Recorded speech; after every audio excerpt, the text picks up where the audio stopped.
जोखण्याचा आणि जोखमीचा विषय आपल्या सर्वांच्या समोर आलेला आहे. खरं तर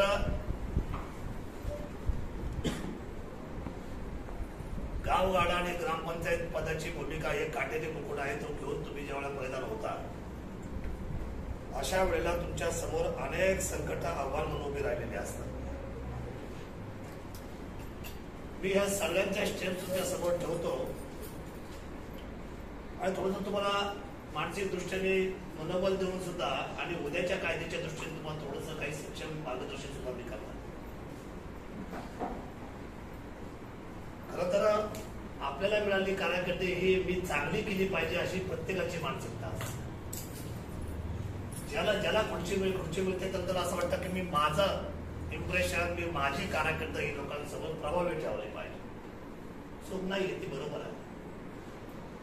मग ते ठेवणार आहात तर मग ते कशी ठेवायची, त्याचं कारण तुम्हाला मी सांगतो की एका बाजूला महाराष्ट्र शासन, दुसऱ्या बाजूला जिल्हा परिषद, तिसऱ्या बाजूला हे तुमचं त्रिसूत्री असलेला हा सगळा हा पंचायत राज असेल, जिल्हा परिषद आणि ग्रामपंचायत असेल. तुम्हाला एक सवय आता झालेली आहे वारंवार की सीओनी हे सांगितले आणि मग आपल्याला केलं पाहिजे. माझं असं म्हणणं आहे, शासनाने जे सांगितले ते तुम्हाला केलंच पाहिजे का न केलं पाहिजे याची पहिल्यांदा तुम्ही एकत्र बसून चर्चा केली पाहिजे. काय झालं 14 वित्त आयोगाच्या तुमच्या पैशाचं? महाराष्ट्र राज्यात कुठल्याही जिल्हा परिषदच्या असलेल्या जिल्हा परिषद मध्ये हा निर्णय झालेला नाही. हा निर्णय झाला कुठे? फक्त पुणे जिल्ह्यामध्ये झाला. का नाही पुणे जिल्ह्याच्या सर्व सरपंच एकत्र आले? यायला पाहिजे. कोणीतरी दोघांनी जवळचे आहेत, संबंधित आहेत, पक्षाचे आहेत. बघा, माफ करा मला, ग्रामपंचायत चालवता असताना पक्ष, नात, गोत हे सगळं लोकांसमोर बांधून काढलं आणि मी माझ्या ग्रामपंचायतचा संरक्षक आहे, मी त्या ग्रामपंचायतचा मी प्रमुख आहे, याची जाणीव तुमच्या मनामध्ये आयुष्यभर कायमची करून ठेवा. मला एवढं वाईट वाटलं, मी संपूर्ण राज्याचा अहवाल घेतल्यानंतर मला लक्षात आलं की कुठल्याही बाकीच्या महाराष्ट्र राज्यामध्ये जेवढ्या काही जिल्हा परिषद आहेत, साधारण 37 जिल्हा परिषद आहेत, त्यापैकी कुठल्या जिल्हा परिषदेने रुग्णवाहिकेला 14 वित्त आयोग फाउंडेशन दिलेला. आपण दोन मोकळे झालो. पण आज तुमच्या मग काय अडचणी? बरं त्या आम्हाला दिल्या, पण त्यांना ड्रायव्हरच नाही, बरं त्यांना डिझेलचे पैसे कपात करून ठेवले, त्यांना डिझेल सुद्धा आम्हाला खिशातून भरायला होता. मला सांगा हो, 14 वित्त आयोग हा पैसा कुणाचा?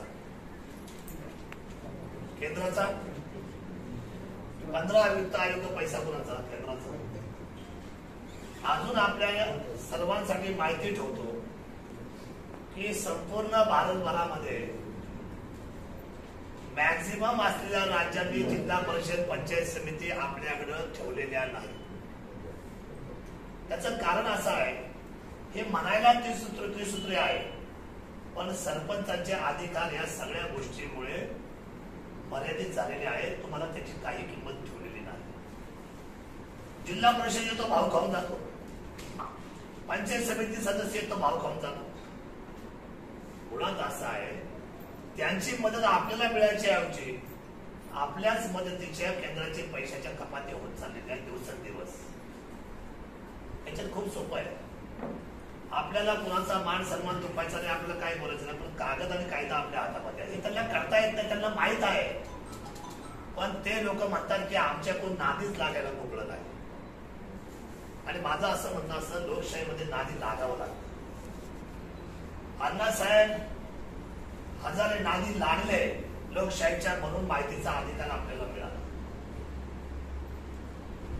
जर तुम्ही लोकशाहीमध्ये जर उतरलं जाल तर सर्व सरपंचांनी एकमूट करा आणि कोणीही कुणाच्याही नेत्यांच्या वळचणीला मेहरबानी करून जाऊ नका. बेनके असतील, कोल्हे असतील, सोनवणे असतील, बुचके असतील, हा तुमचा फक्त सन्मानाचा डायस आहे, वळचणीचा नाही. ह्या ज्या लढाई त्या सरपंचांच्या इतक्या जबरदस्त आहेत तुमच्या की तुमचे सरपंच परिषद एकदा एकत्र बसले की सगळ्या राज्य शासनाचा सुद्धा नाक दाबायची ताकद हे माझ्या सरपंचामध्ये आहे, हे तुम्ही मात्र कधी विसरू नका. तुम्हाला मी सोपं सांगतो. काय मुद्दा आहे तुमचा की 15 वित्त आयोगाच्या 10% रक्कम जिल्हा परिषद सदस्य पंचायत समितीला त्यांनी तुमची काढून घेतली. तुम्हाला पटली? सोपं काम करा. एक चांगला वकील तुम्ही द्या आणि चांगला वकील सामूहिक दिल्यानंतर आपण त्याचं ऍडमिशन केल्यानंतर तुम्हाला मी सांगतो त्याचा निकाल असा सुंदर आहे की इथून पुढे तुमच्या कुठल्याही पैशांच्या व्यवस्थेला चुकूनही सीओ झालं, जिल्हा परिषद झालं, राज्य शासन झालं हात लावणार. पण वाघाच्या गड्यात घंटा बांधायची आणि कोण रस्त्यावर आम्ही बघतो आणि ते जाऊ द्या. कायद्यावर येऊ ना आपण. मारामारी करण्यासाठी कशाला दूर हात पाहिजे. मी 5 वर्षापूर्वी या तालुक्याचा आमदार झालो तर मी असं आव्हान स्वतःला केलं की या सगळ्या 288ला शरद सोडूनचं जुन्नर तालुका दाखवून देतो की नाही बघा. कशावर? काय तलवार बाहेर काढली? काय कुणाला जाऊन मारामाऱ्या केल्या? कागदाला कागद व्यवस्थापनाची भूमिका ठेवली, जबरदस्त वाचन करून अभ्यास करून भाषणं केली आणि निर्णय करायला भाग पाडला. निर्णय करायला भाग पाडणं म्हणजे वाईटपणा नाहीये मित्रांनो. हे तुमच्या मनात काय येतं? यांना वाईट वाटेल का? बेडकरला वाईट वाटेल का? कोल्ह्यांना वाईट वाटेल का? सोनवणेंना वाईट वाटेल का? आमच्या वाईटावर काय नाहीये तुमचं. तुमची भूमिका एकजुटीची आजची झालेली नाही. एकजुटीची भूमिका सरपंच पदाची फार महत्वाची आहे. तुमच्या सगळ्या गोष्टी तुमच्या हातामध्ये येणार आहे पण त्याचा दहाता, त्याची जबाबदारी, त्याची एकजूट एकदा सगळ्यांपर्यंत जाऊ दे. आता हे भांडण सीओकडे नाहीये तुमचं. हे भांडण जिल्हा परिषद नाहीये तुमचं. 20 डिसेंबर 2018 तर तुम्ही जेल काढून पहा. मी सांगितली तारीख 20 डिसेंबर 2018ला 1965 पासून तर 2018 पर्यंत सगळी लाईट, स्ट्रीट लाईटची बिलं आतापर्यंत कोणी भरली? तर जिल्हा परिषदेच्या माध्यमातून राज्य शासनाने भरून घेतली. मग आता विषय काय आहे? त्यांनी तो निर्णय केल्यानंतर आतापर्यंत सरपंच म्हणतात पुढे आमचं जाते एक सरपंच बदलला मार्फत ते दायित्व जे आहे ते तुमच्या ग्रामपंचायतीत काय माहिती नाही. जसं हे बोलले की माझ्या मांजरवाडीचा फक्त 50-60 पोलचं सुद्धा किती स्टेटमेंटचं बिल यावं? मोठा विषय ना. 79 लाख रुपये. 79 लाख रुपये बिल येऊ शकतात. म्हणजे हा कुठला कारभार आहे? तर हा सगळा वेगळा कारभार आहे. म्हणजे या सगळ्या कारभाराला जर आपल्याला जर व्यवस्थित समन्वयाने जर आपल्याला जोडायचं असेल तर मला असं वाटतं की उद्याच्या सोमवारी ही फाईल राज्य शासनाबरोबर आहे पहिली आपली. ठीक आहे, ताई रस्त्यावर आल्या, ठीक आहे, ताईंना प्लॅटफॉर्म देणं अपेक्षित आहे. आम्हाला वाटतं ताई आपल्याचे जाऊन त्या हरकत नाही. पण हे भांडण राज्य शासनाचं आहे. या भांडणाला सरपंच व्यवस्थेची जी काही समजा धावपळ करणारी मंडळी आहे त्या 8-10 लोकांनी एक गाडी करून आपण सर्वांनी मिळून मुख्यमंत्र्यांना एक निवेदन दिलं, उपमुख्यमंत्र्यांना एक निवेदन दिलं आणि ऊर्जा मंत्री हे कॅबिनेट मंत्र्याचं खातं आहे त्यांना सुद्धा हे निवेदन देणं आणि ग्राम विकास खात्याला सुद्धा हे निवेदन देणं. 4 फॅकल्टीजला हे निवेदन दिल्यानंतर त्यांना आपण इशारा केला पाहिजे की साहेब तुम्ही असं जर नाही केलं, अशावर तुम्ही निर्णय नाही केला आणि आम्हाला कोण म्हणत की 15 वित्त आयोगाला आम्ही तुमच्या हात लावतो तर आम्ही सगळे सरपंच शिवनेरी किल्ल्याच्या पायथ्याशी त्या ठिकाणी काही मारामारी करायची गरज नाही. शिवनेरी किल्ला असा किल्ला आहे तुमच्या माहितीने सांगतो की त्या किल्ल्याच्या नावाखालीच मी 2000 कोटी रुपये आणले आणि केले गेल्या रस्ते तुमच्या सगळ्यांचे सगळ्या सुविधा. शिवनेरी किल्ला हे छत्रपती शिवराय हे तुमचं आमचं एवढं जबरदस्त म्हणजे पॉवरफुल ठिकाण म्हणजे ठाणा आहे की हे नाव घेतलं नाही घेतलं ते राज्यकर्त्यांना 1 लाख वेळेला विचार करावा लागतो झोपेत सुद्धा. मी म्हटलं सिमेंट कॉन्क्रीटचे रस्ते ज्या जुन्नर शहराला मी ऐकत नाही. अहो म्हटली पॉलिसी नाही, शिवरायांसाठी पॉलिसी नाही. तसं कुठे आलं म्हटलं उद्या दिले. पॉलिसी ह्या तुमच्या आमच्या कर्तृत्वावर ठरल्या जातात. असा कुठलाही कमेंटमेंट कायदा नाही. कायदे हे जनतेसाठी असतात, ते आपण करायचे असतात, ते बदलायचे असतात आणि आणि हे बदलायचे असेल तर आपल्याला त्यांना अल्टिमेट हे द्यायलाच पाहिजे. आम्ही शांत कुठपर्यंत आहोत बघा. तुम्ही मंगल पांडे एक साधा माणसाने ब्रिटिशांना 150 वर्षांचं आव्हान केलं. तो गेल्यानंतर जे काय पुल्लिंग भेटलं रक्ताच्या त्याच्या थेंबातून त्याच्यात हजारो कार्यकर्ते उभे राहिले, क्रांती उभे राहिले, मग स्वातंत्र्य मिळालं. त्यामुळे जुन्नरने त्याच्यामध्ये ताकदीने सरपंच पदाच्या व्यवस्थेमध्ये काम करणाऱ्या सर्व उपसरपंच पदाने एकत्र येणं आणि आपल्या पॉलिसी मांडायचा. नंतर तुम्हाला ज्यांचे त्यांचे पक्ष आहेत, ज्यांना ज्यांना पुन्हा आवडतं ना, म्हणजे आता पांडू शेटला समजा शरद दादा आवडतात, शिवसेना आवडते, माझं काम करा. भाऊ पाटीलला समजा आता मी आवडायला काम आपलं होईल. समजा आता संजय भाऊचं काय समजा द्विधा परिस्थिती आहे, समजा आता विक्रम शेट्टी आहे. पण तुम्हाला मी सांगतो ते राजकीय बंधनाचा सार्वजनिक तुमच्या सरपंच असलेल्या व्यवस्थेला कुठेही तुम्ही अडचण मनामध्ये आणू. मी तुम्हाला वकील द्यायला तयार आहे. त्या वकिलाचा कुठल्याही पद्धतीचा मी घोषवारा करून तुमच्या सरपंच पदाला डावलून मी कुठेही म्हणत नाही का वकील मी दिला, मी तुम्हाला 100% मदत करेल. एकदा पॉलिसी तुम्ही मांडून तयार केली का ही जुन्नरचा पॅटर्न कुठं लागू होईल काय तुम्हाला वाटत नाही? महाराष्ट्र मी मागितला निर्णय उचल अष्टमी आहे कुठं लागू झाला राज्याला मिळाला ना, सगळ्या ठिकाणच्या अष्टविनायक चालू झाले. बघा पॅटर्न आणि वेगळं. छत्रपती शिवराय दिले कुठे करमळीचा अंत दिलं आणि राजेश्वरी आणि त्यांनी पॅटर्न दिला की होय हा जो स्वराज्य आहे ना ते स्वराज्य आमचं आहे. आणि स्वराज्याचा डंका पेटला तो दिल्लीपर्यंत गेला.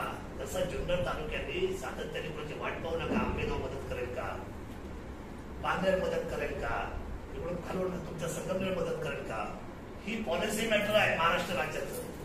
आपण समजा किती आता समजा 144 ग्रामपंचायती आहेत, 144 आणि सर्व 144 समजा मॅक्झिमम समजा 10चा ऍव्हरेज जरी पकडलं 1400 लोक जर जाऊन तिथं बसले कुठं आम्ही नाही येणार. आमचा सोडून त्या विषय करा. आम्ही एकदा फोटो साठी जाणार आहे पण पेपरला बातमी आली पाहिजे शरद दादा उपस्थित. आमचा विषय सोडून द्या, आम्ही नेते मंडळी.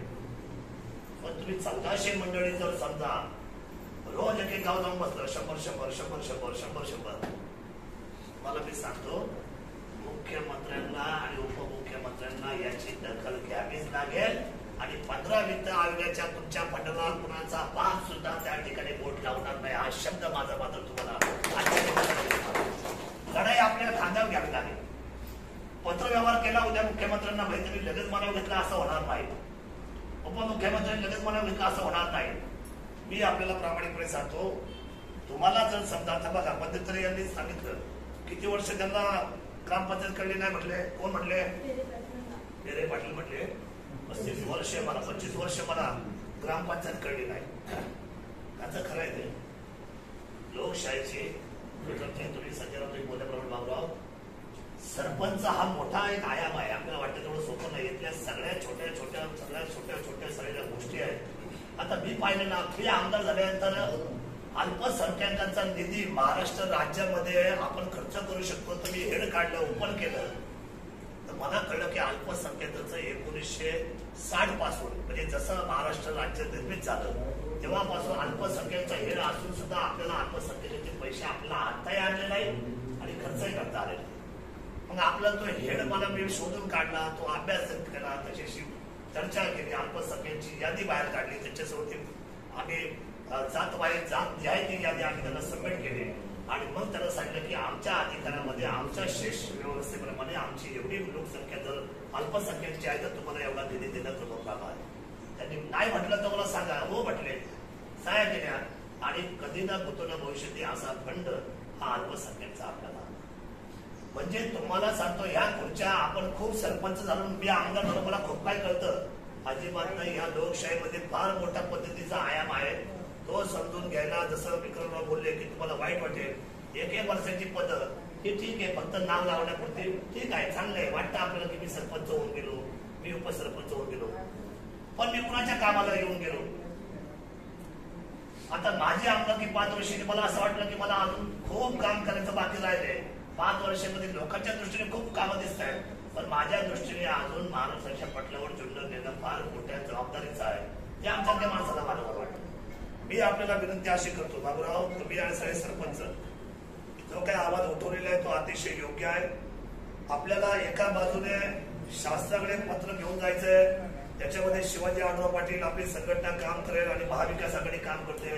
वेळ प्रसंगी मी अमोल कोल्हे साहेबांना फोन करेल, एक पत्र त्यांच्याशी करेल, विद्यमान आमदाराशी करेल. पण आपलं काही कुणाशी भांडण आहे, पण ते उद्याच्या मैदानात जनतेच्या हितासाठी आपण सामूहिक जबाबदारीने हातात हात घेऊन आपण हे सगळं काम केलं पाहिजे. 15 वित्त आयोग 14 वित्त आयोग हा केंद्राचा आहे, याला आपल्याला हात लावणं, याच्यासाठी आपल्याला एकदा कायद्याच्या असलेल्या कोर्टाची पायरी चढली पाहिजे. 100% तुम्हाला मी सांगतो, इथून पुढे म्हणजे आपल्याला या राज्यामध्ये कोणीही 14-15 वित्त आयोगाला आव्हान करणार नाही. दुसरी गोष्ट अशी आहे का आपण जे पाणी बिलाला जे काही समजा बिल येते, पाणी बिलाची लाईट बिल जे बिल येते ते वाणिज्य दराचं आहे. वाणिज्य म्हणजे काय? व्यावसायिक दराचं. तर ते कमर्शियल जे आहे ते अतिशय वाईट आहे. खरं तर हे जनतेसाठी जनतेने केलेला उपयोग आहे आणि त्याला जर तुम्ही व्यवसाय त्याच्यासाठी उत्पन्न काय आहे आणि ही सुद्धा बाजू आपल्याला शासनाकडे मांडली पाहिजे, किंवा याची सुद्धा याची आपल्याला दाखल केली पाहिजे. अशाने आपल्याला आपला प्रोग्रेसिव्ह कार्ड मधला असलेला बाकीचा खर्चाचा जो पैसा आहे तो पैसा बऱ्यापैकी आपल्याला त्याच्यानं खर्च करावा लागतो. ही सुद्धा आपल्यासाठी शोकांतिक आहे. पंचायत समितीला टॉयलेट बाथरूम बंद आहे, ही सुद्धा खूप सरपंच म्हणून तुमची आवड माग आहे. सरपंच मी एकत्र जमा, एक लेटर बनवा, त्याच्यावर सहाय्य त्यांना पहिलं पत्र तुमचं देऊन टाका. किंवा जे विविध कामाला आम्ही सगळी मंडळी येतो किंवा जनता येते, पंचायत समिती राज्य आमचं त्रिसूत्रीमध्ये मोठं, म्हणजे तुम्ही उघडं का नाही करत? थोडा दबाव तुम्ही त्या सगळ्या प्रशासकीय काम करता त्या लोकांवर ठेवला पाहिजे आणि हे पत्र तुम्ही द्या. मी सुद्धा त्यांच्याशी बोलतो. दुसरी गोष्ट की तहसीलदारांच्या सुद्धा इथं कुठेही आईला भगिनी गेल्यानंतर त्यांची अडचण होते, अशा पद्धतीचं बोलणं तुमचं या मधल्या कालखंडामध्ये तुमच्या माध्यमातून आलं. मी निश्चितपणे सांगू शकतो की आपण सर्वांनी आज जे येणं केलं आणि आपला जो मुद्दा हायलाईट केलाय तो हा मुद्दाच महत्वाचा आहे की आमचं 14-15 वित्त आयोगामधून इथं पुढे आम्हाला आमची स्वायत्ता द्या, त्यांना पुढे हात लावू नका आणि स्टेट बिलचे सगळे पैसे राज्य शासनाने भरा. राज्य शासनाने स्टेट बिल दिलं, तुम्ही चला आमच्या बरोबर, मी तुम्हाला दाखवतो की महाराष्ट्र आता म्हणायला मोठं महाराष्ट्र आहे, परंतु बाकीचे सगळे राज्य आता बरोबर घेऊन चालले सर्वांना. तुम्हाला माहिती आहे एक असं राज्य झालं आता तेलंगणा, त्यांनी कोरोनामध्ये ऍडमिट झालेल्या माणसापासून तो बरा होतो तर 1ही रुपया त्यांनी भरायचा नाही. काय म्हणायची पॉलिसी, म्हणायची काय म्हणायची? त्यामुळे आता इथून पुढे आपण सर्व मंडळींनी जागरूकतेने उभं राहणं ही काळाची गरज आहे. मी आपल्या बरोबर कालही होतो, आज आहे, उद्या राहणार आहे. निश्चितपणे याचं एक पत्र आजच टाईप करतो. तुम्ही माझ्या कामाची पद्धत तुम्हाला सांगतो मुद्दा बोल, असं नाहीये. तुम्ही मला तो काढून टाका.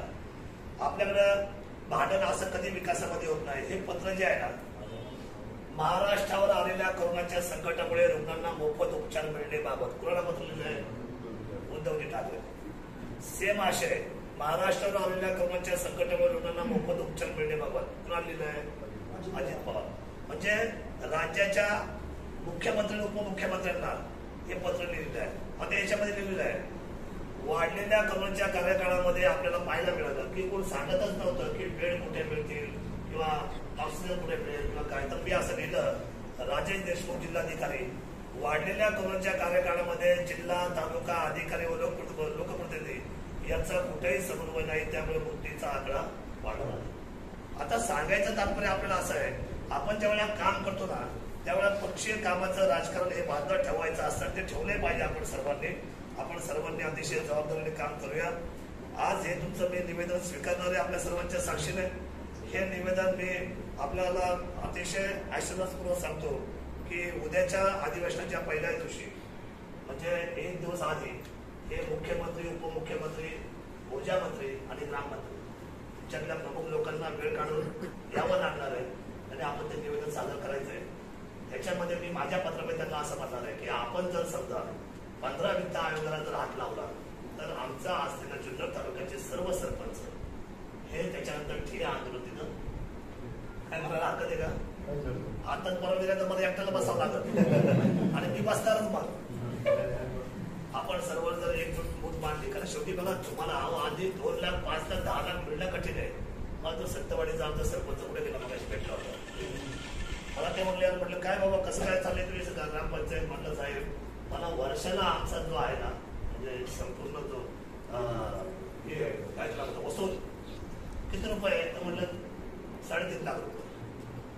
म्हटलं मग 3.5 लाखात काय करतो? म्हटलं काहीच नाही, दिवाबत्ती, मेंटेनन्स आणि कधी कधी खिशातले पैसे जातात अशी परिस्थिती. म्हटलं मी ग्रामपंचायत झाले सरपंच आणि त्याच्यातून आता आमचा 14 वित्त आयोग गेला कशाला? रुग्णवाहिकेला. आणि 15 वित्त आयोग आता आमचं म्हणतात की ज्या स्टेट लाईटला. आता आम्ही करायचं काय? मला सांगा, इतकी गंभीर परिस्थिती आपल्या सर्वांची आहे. हे निश्चितपणे आपल्या सर्वांना या आजचा चांगला व्यवस्थेचा मुद्दा आहे. आपल्या सगळ्या असलेल्या लोकांच्या अडचणीचा जिव्हाळ्याचा मुद्दा आहे. मी सर्व ग्रामपंचायतला बरोबर घेऊन या सगळ्या गोष्टीतल्या गोष्टी बरोबर घेऊन आपण सर्वांनी एक चांगला आवाज उठूया.